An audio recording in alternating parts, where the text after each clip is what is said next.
Sir, किस तरह का एफिडेविट सीवरमैन से लिया जा रहा है? देखिए, जो सीवरेज से संबंधित जो कुछ इंसिडेंट अभी हाल में हुए हैं, जिसकी वजह से सबसे बड़ी बात तो ये होती है कि ये न केवल एक honourable high court supreme courts की जो डायरेक्शंस हैं कि किसी भी तरह का जो मैनुअल स्ट्रेंजर्स या जो सीवरेज मैनहोल्स है उसमें किसी भी तरह की जो ह्यूमन एंट्री है वो बैंड है, बल्कि इससे ये भी होता है कि एक जान की कीमत, उसको हम नए शब्दों में व्यक्त कर सकते, वो ख़त्म हो जाती है। इसीलिए एक ये फैसला लिया गया कि डिपार्टमेंट तो इसके लिए रिस्पॉन्सिबल है ही। All the person from JE to अब जितना भी ऊपर तक के अधिकारी हैं, अब हम सीवरमैन से भी हम इस तरह का एक शपथ पत्र ले रहे हैं कि भाई उनको किसी भी स्पेसिफिक इमरजेंसी कंडीशंस के अतिरिक्त या छोड़ के पहली बात तो इसमें मैनहोल में एंट्री करनी ही नहीं है। और अगर कोई इस तरह की इमरजेंसी सिचुएशन हो जाती है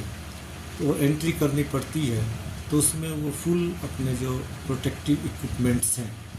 जो पर्सनल प्रोटेक्टिव इक्विपमेंट्स होते हैं PPE, वो जिसमें कई तरह के इंस्ट्रूमेंट्स हैं आपके, जैसे ऑक्सीजन बैग है, हेलमेट है और ग्लास हैं, ग्लोव्स हैं और इस तरह की जो जितने हैं बेल्ट्स हैं, तो ये सारी चीज़ें मस्ट बी मैनेज्ड। और सबसे बड़ी बात यह है कि वो होनी चाहिए, कम से कम एटलीस्ट जूनियर इंजीनियर और सब डिविजनल इंजीनियर वहाँ पे प्रेजेंट होनी चाहिए। और हम लोगों के पास तब फर्स्ट एड से लेकर और एम्बुलेंस तक का ईच एंड एवरी फैसिलिटी हमारे पास उस समय तैयार होनी चाहिए किसी भी इस तरह की अनअवॉइडेबल सिचुएशंस को रोकने के लिए। तो कर्मचारियों का आरोप रहता है कि अधिकारी जानबूझकर दबाव बनाकर उन्हें कहते हैं कि आप शिविर में जाइए नीचे। देखिए, जो ये बात है वैसे तो इसमें मैं नहीं समझता कि चूँकि किसी भी जो honourable high court supreme court और गवर्नमेंट की डायरेक्शंस हैं उसमें ये स्पष्ट है कि कोई भी इस तरह की जो मैनुअल एंट्री नहीं होनी चाहिए और आप मैकेनिकल सिस्टम से ही क्लीन कराएं। और लेकिन इसीलिए जो एक ये आरोप लगाते हैं कि वो सेल्फ अवेयर भी रहें, कम से कम जो सीवरमैन किसी इमरजेंसी सिचुएशन में कंडीशंस में जाना पड़ रहा है, वो सेल्फ अवेयर भी रहें कि ये उन्हीं की सुरक्षा के लिए है। जो पर्सनल ये प्रोटेक्टिव इक्विपमेंट्स हैं ये उन्हीं की सुरक्षा के लिए हैं, इसीलिए ये कदम उठाया गया है। क्योंकि एक अगर हमने कोई चीज़ का एफिडेविट या शपथ पत्र दे दिया तो ये हमारी ड्यूटी भी बनती है कि हम उस चीज़ को फिर फॉलोअप करें, उसके ऊपर हम खरे उतरें। तो इसीलिए ये एक बहुत ऐसा कदम है कि इसमें दोनों पक्षों की अवेयरनेस हो गई है। दोनों पक्ष जो हैं अब इस मामले में ज़्यादा चौकन्ने रहेंगे और दोनों पक्ष इस मामले में अधिक सावधानी बरतेंगे, जिससे इसका डेफिनेटली फ़ायदा होगा। सर, एक छोटा सा क्वेश्चन है, क्या जो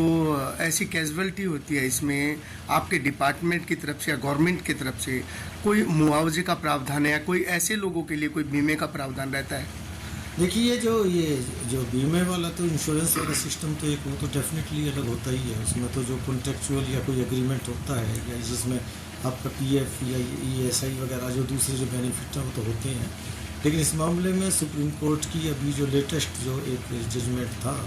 उसमें ये स्पष्ट रूप से कहा गया है कि इस तरह की किसी भी कैजुअलिटी अगर ये हो जाती है तो उसमें एक specific amount, I think at present is 30 lakhs, तो इतनी जो एक अमाउंट जो है वो तुरंत कंपनसेशन उसको देना पड़ेगा, जो चाहे वो डिपार्टमेंट या जो कंसर्न एजेंसी या कोई भी है। लेकिन जिस आदमी को ये हर्ट हुआ है, जो आदमी या जो व्यक्ति, उसको ये देना होगा। Thank you sir.